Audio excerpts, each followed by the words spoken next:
লিখবেন। এখন মানুষ মনে করছে, ওটা আব্দুল্লাহর বক্তব্য শুনলে বুঝতে পারবেন, মানুষ মনে করছে যে ভুল পথে আমি দায়িত্ব পালন করে জনগণের সেবা করব, এটা হতে পারে কি করে, এটা কেমনি হয়? আপনার ইলেকশন হচ্ছে আব্রাহাম লিঙ্কনের কাল্পনিক পদ্ধতি, তাতে মেথরও নেতা হতে পারবে, আর সিলেকশন হচ্ছে নবীর পদ্ধতি, এটা উমর রাদিয়াল্লাহু তাআলার পদ্ধতি। এই পদ্ধতিতেই মানুষকে নেতা হতে হবে, আজ হোক আর কাল হোক। কেউ যদি না হতে পারে তো কি আছে, হলো না। বিচারের মাঠে নবীরা যখন আসবেন, আমাদের নবী বলছেন এই যে একজন নবী পার হয়ে গেল, মাত্র তার সাথে একজন লোক আছে। মা মানে সারা জীবন দাওয়াত দিয়ে একটা মানুষ হেদায়েত হয়েছে, এই যে আরেকজন নবী পার হয়ে গেল, তার সাথে দুইজন মানুষ আছে, সারা জীবন দাওয়াত দিয়ে মাত্র দুইটা লোক হেদায়েত হয়েছে, এই যে আরেকজন নবী পার হলো। আল্লাহ নবী বলছেন, বুখারী মুসলিমের হাদিস, লাইসা মাহু আহাদুন, তার সাথে কেউ নাই, একটা মানুষে হেদায়েত হয়নি সে নবীর কথাই। তাহলে সে নবী কি জান্নাত পাবে না? মুহাম্মদ সাল্লাল্লাহু আলাইহি সাল্লামের নিয়মে বেঁচে থাকার চেষ্টা করতে হবে। ভুল পদ্ধতিতে সুবিধা দেখে কোনো লাভ নেই। বলছে আমাদের চাঁপাইনবাবগঞ্জের মহিলারা, বুবু যখন নামাজে দাঁড়াবা বুবু, তখন দুই পায়ের গোড়ালি মিলিয়ে রাখিও বুবু, যদি দুই পায়ের গোড়ালি ফাঁকা রাখো বুবু, তাহলে লজ্জা স্থানের যোগাযোগ বুবু মাটির সাথে হবে, মাটি অভিশাপ করবে। বুবুর সব কথাই নাকি বুখারীতে আছে। এটা হলো বুবু পায়জামা পরে নামাজ পড়িও বুবু, শাড়ি পরে যদি নামাজ পড়ো বুবু, তাহলে ল্যাঙ্গট পরিও, যদি শাড়ি পরে ল্যাঙ্গট না পরো বুবু, তাহলে লজ্জা স্থানের যোগাযোগ বুবু মাটির সাথে হবে, মাটি অভিশাপ করবে। বুবুর সব কথাই নাকি বুখারীতে আছে। বুবু তুমি যখন সিজদা করবে বুবু, হাতি যেমন মাটিতে পড়ে যায়, তেমনি একবার মাটিতে পড়ে গিয়ে বুককে উরুর সাথে লাগিয়ে আঁটো সাঁটো হয়ে সিজদা করিও বুবু। যদি বুককে উরু থেকে পৃথক রাখো বুবু, তাহলে স্তন ঝুলন্ত থাকবে বুবু, পর্দার ব্যাঘাত ঘটবে। বুবুর সব কথাই নাকি বুখারীতে আছে। এভাবে দিন প্রচার করছে, এইভাবেই বিসমিল্লাহ বলে এত নেকি হবে, মানে প্রায় শতকরা 60 থেকে 70 থেকে 80% কথা মিথ্যে।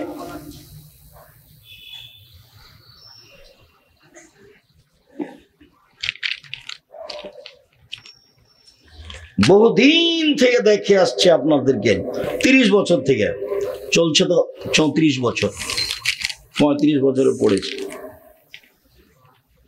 এই বইখানে দেখছি না, কোরআন মাজিদ খানে প্রথম দিকে আছে নাকি বানানো দোয়া, মানুষের বানানো দোয়া, মানুষে বানিয়ে চালিয়ে দিয়েছে।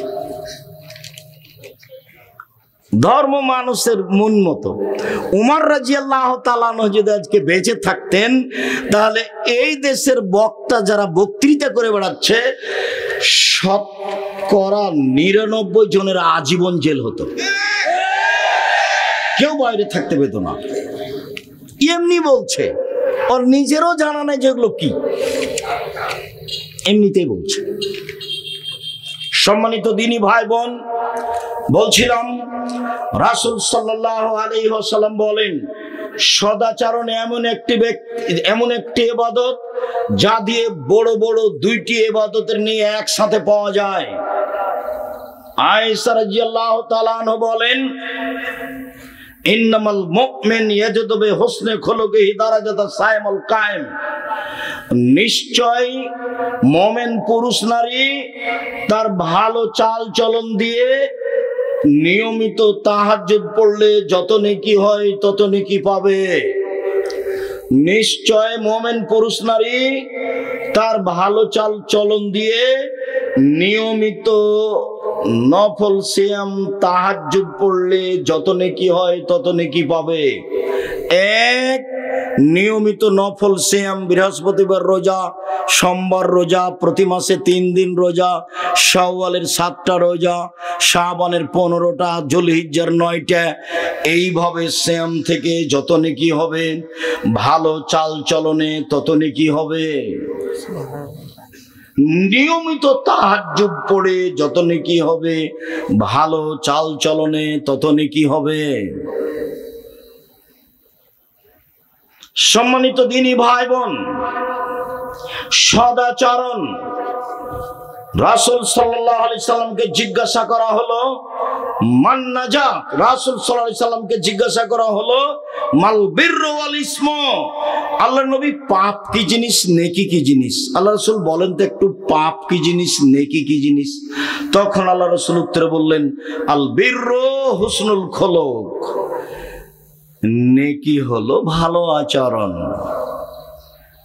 আল্লাহর নবী বলবেন নেকি হলো তাহাজ্জুদ। আল্লাহ নবী বলবেন নেকি হলো হজ। আল্লাহ নবী বলবেন নেকি হলো 5 ওয়াক্ত সালাত।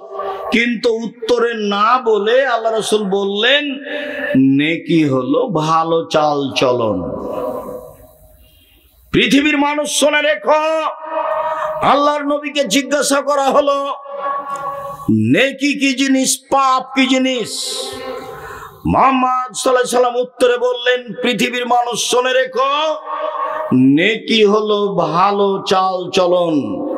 সম্মানিত দিনী ভাই বোন, আগামীকাল সন্ধ্যা হতে হতে বড় ভাইয়ের হাত ধরে ক্ষমা নিতে হবে। গন্ডগোল আপনার বড় ভাইয়ের কারণেই হয়েছে, এরপরেও ক্ষমা আপনাকে নিতে হবে। কথা চালু করতেই হবে, যে কোনো মূল্যে আজকেই করতে হবে। উপস্থিত বৈঠকের মুসলিম বোন, আপনি বাড়ির ছোট যা বুঝেন আপনারা, ছোট ভাইয়ের বউ, আর গন্ডগোল বেঁধেছে বড় ভাইয়ের কারণে, বড় ভাইয়ের বউয়ের কারণে, বড় জায়ের কারণে। আপনি ছোট যা, আপনাকে হাত ধরে ক্ষমা নিতে হবে এবং কথা চালু করতে হবে। এর নাম সদাচরণ। যত লোকের সাথে কথা বন্ধ আছে আজকেই চালু করতে হবে। আপনার বন্ধ করা হবে না, ওটা হুজুর মানুষের বন্ধ করলে চলে না। কারো হিসাব ভুল, কারো চলবে না। বিচার মাঠে কাউকে দেখে বিচার হবে না, বিচার বিচারি। আপনি আমার দিনী ভাই, আপনি আমার দিনী বোন। 24 ঘন্টার মধ্যে মানুষের সাথে ভালো আচরণ চালু করুন, যে কোনো মূল্যে। কথা বলতে শিখুন, তার বিরোধিতা করবেন না, তার বিরুদ্ধে মামলা করবেন না, শুধু মামলা খাবেন, করতে হবে না। আগে আগে যে দৌড়াবে তার পিছনে পিছনে যাবেন, আগে আগে যায়েন না। ফলাফল শেষে কিছুই না, ফলাফল শেষে কিছুই না। ঝগড়া লেগে সিমের গাছ কেটে ছাগলে খাই নিয়েছে, সেজন্য ঝগড়া লেগেছে। এমন বলেছে, অশ্লীল ভাষা বলে মহিলা গালি দিয়েছে, বস্তির মহিলা। বিকালে বলছে যে গাছ খেয়েছে, মন স্বাদ মিটিয়ে বলেছি, স্বাদ মিটিয়ে বলেছি। এরপরে কি গাছ ফিরে এসেছে? মনের ঝালে চলবেন না। মনের ঝালে চলবেন মানে শয়তান চালাচ্ছে, আপনার ভিতরে ভালো চাল চলন নেই। তাহলে আপনার আচরণ রিক্সাওয়ালার মতো। এই যে এইখানে আপনার এটা কি জায়গা? তাহেরপুর। একজনের রিক্সা আর একজনের সাথে লেগে গেছে। তো যার সাথে লেগে গেছে সেই যে বললো, এমন বললো, এই এলাকার ভাষা যেভাবে চলে। তো একটু পরে ওর রিক্সা আর একজনের সাথে লেগে গেছে, তো ওইও তাকে বললো, ওই ভাবি একই ভাষায়। ফলাফল কি আছে?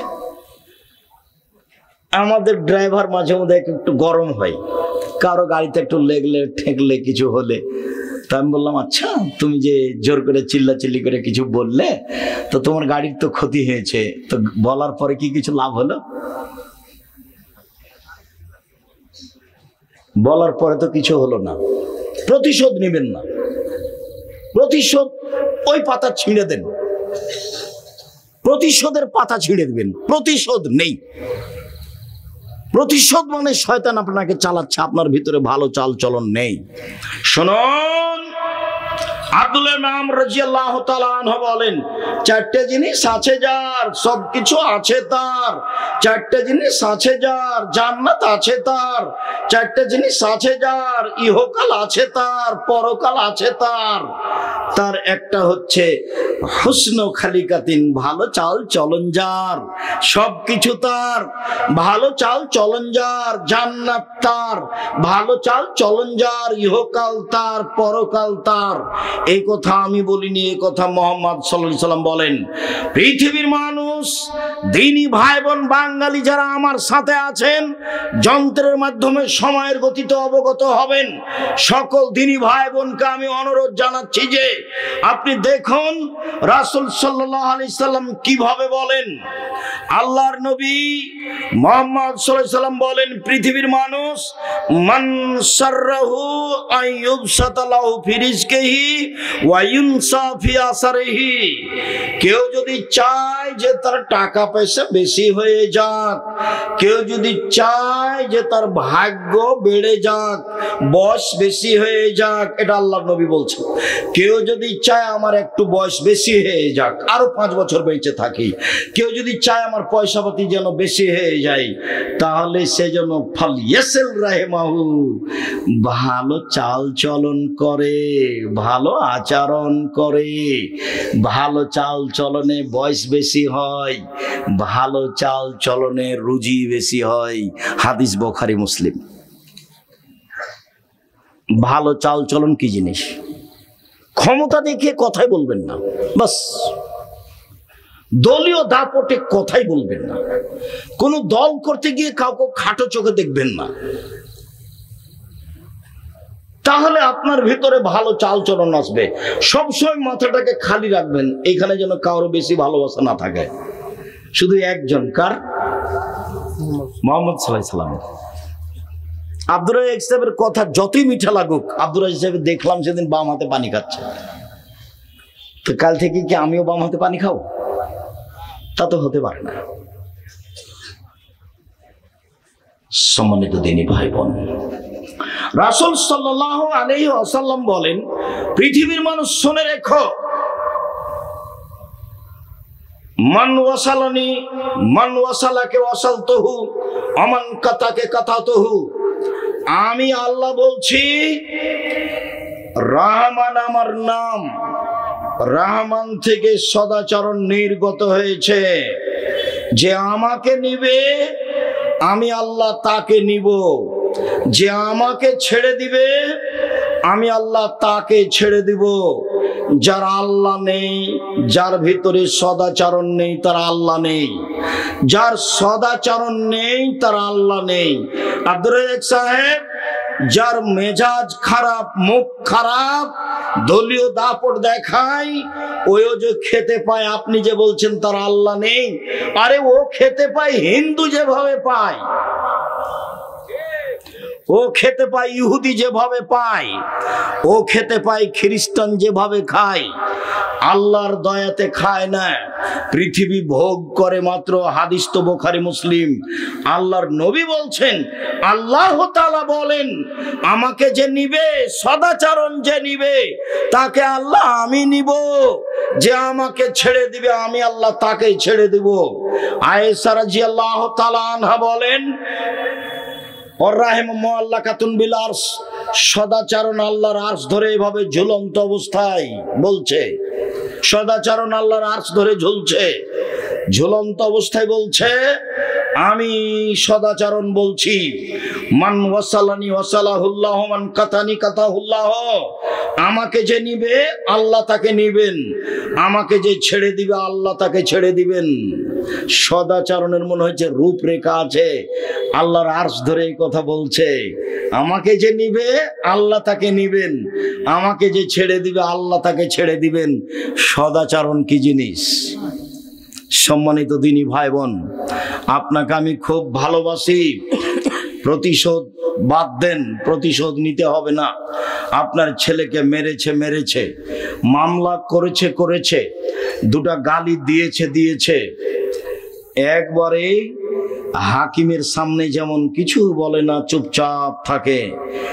আমি যখন কোর্টে উঠলাম, সিলেট সুনামগঞ্জ কোর্টে, আমাকে উকিল বলল, জজ যাই বলুক মুখ খুলবেন না, জজ যেটাই বলুক মুখ খুলবেন না। এখন জজ এক পর্যায়ে, ও যে আমার নামের লুথিটা এভাবে উল্টে রেখে দিল, দিয়ে বলল মামলা নিয়ে আপনার সাথে কথা নাই, আপনার সাথে আমার কিছু কথা আছে, দিয়ে শুরু করলো। তো এক জায়গাতে গিয়ে বলছেন আপনি বলেছেন হোসাইন আহমদ মাদানি মুশরিক, আপনি বলেছেন হোসাইন আহমদ মাদানি দেওবন্দের মুহাদ্দিস মুশরিক। তো আমি তো ও কথা বলিনি, আমি বলেছি যে দেওবন্দে হোসেন আহমদ মাদানি ডালিম গাছের নিচে বুখারী পড়াতেন, তারপর উনি মারা গেছেন, ডালিম গাছটা আছে। পরবর্তীতে ছাত্র শিক্ষকেরা বলতো চলো যাই একটু বরকতের জন্য ডালিম গাছের নিচে পড়াই। তো মাঝে মধ্যে ছাত্র শিক্ষক কোথায় এসে পড়তো? ডালিম গাছের নিচে। তখন আমি বলেছি বরকতের আশায় ডালিম গাছের নিচে এসে বুখারী পড়া শিরক। তা আমি কি হোসেন আহমদ মাদানিকে মুশরিক বললাম না এই কাজটাকে? তো ও তো জজ আমার মুখের সামনে বলছে, আমি তো আর কিছু বলতে পারছি না। আমি তো, আমাকে তো চুপ থাকতে বলেছে, একবারে চুপ থাকবেন, মনের ভিতর যেটাই বলুন। ঘটনা তো অন্য, ঘটনা হচ্ছে এই যে আমি বলছি রবীন্দ্রনাথ ঠাকুর বাঙালির শত্রু, রবীন্দ্রনাথ ঠাকুর জাতির শত্রু, রবীন্দ্রনাথ ঠাকুর ঢাকা বিশ্ববিদ্যালয়ের শত্রু, রবীন্দ্রনাথ ঠাকুর মুসলমানের শত্রু। ভারত বাংলাদেশ পাকিস্তানের মাটিতে সবচেয়ে খ্রিস্টানদের ইংরেজদের বড় দালাল হচ্ছে রবীন্দ্রনাথ ঠাকুর। দালাল লন্ডনে থাকে আর আমাদের মুসলমানেরা ইংরেজদের যুগে জেল হাজতে থাকে, সম্মানে গিয়ে লন্ডনে বসে থাকে দালাল। সেই দালাল গান বলে ওমা তোমার আকাশ, ওমা তোমার বাতাস। আমি তখন বলি তোর বাপের আকাশ।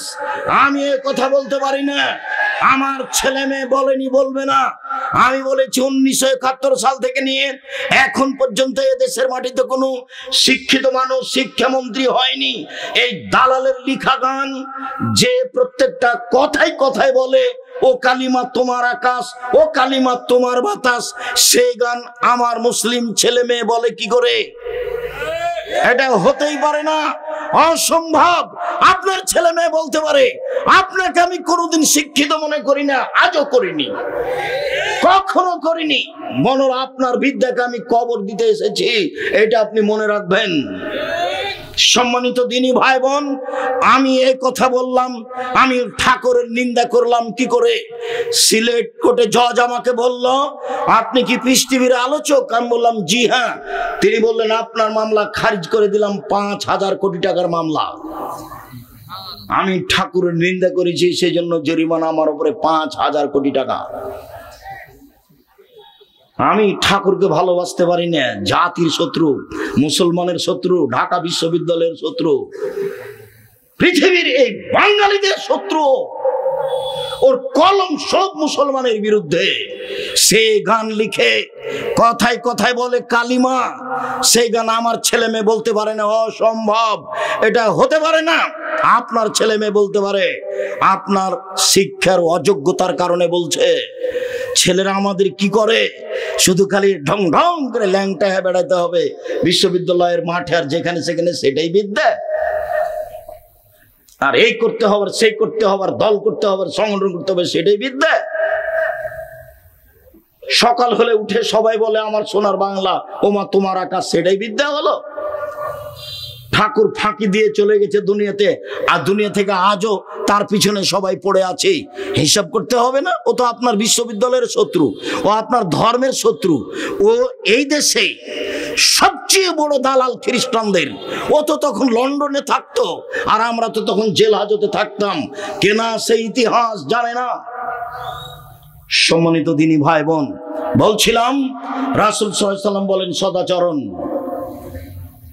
আল মুমিন লিল মুমিন কাল বুনিয়ান। একজন মুমিন আর একজন মুমিনের জন্য প্রাসাদের মতো। সুম্মা সাব্বাকা বাইনা আসাবিহি। এবার তিনি দেখাচ্ছেন প্রাচীর, প্রাসাদ। তিনি নিজে দেখাচ্ছেন, ডান হাতের আঙ্গুল বাম হাতের আঙ্গুলের ভিতরে ঢুকিয়ে দিলেন। আঙ্গুল যেমন একটা আর একটার মধ্যে ঢুকে গেল, একজন মুমিন আর একজন মুমিনের জন্য এরকম এইভাবে তাকে থাকতে হবে। আমি আপনার দলের সাথে থাকি না, আমি বিপদে পড়লে আপনি খুশি হন, তো এইটা হলো কি করে? আবু হুরায়রা রাদিয়াল্লাহু তাআলা আনহু বলেন, রাসূল সাল্লাল্লাহু আলাইহি সাল্লাম বলেছেন, আল মুমিন লিল মুমিন কারাজুলিন ওয়াহিদ। সারা পৃথিবীর মুসলিম পুরুষ নারী একজন মানুষ, একজন। ইনিস্তাকা আইনহু ইস্তাকা কুল্লুহু। চোখে ব্যথা হলে সম্পূর্ণ ব্যথা বুঝতে পারেন। অনিস্তাকা রাসু ইস্তাকা কুল্লুহু। মাথায় ব্যথা হলে সম্পূর্ণ শরীরে ব্যথা বুঝতে পারেন। আপনি যেমন সম্পূর্ণ শরীরে ব্যথা বুঝতে পারেন, আর একজন মুমিন আপনি বিপদে পড়লে সেও বিপদে পড়বে, ব্যথা বুঝবে, তার নাম মুমিন। আপনি বিপদে পড়লে আমি খুশি হই, তখন আমি মুমিন নই, আমি একজন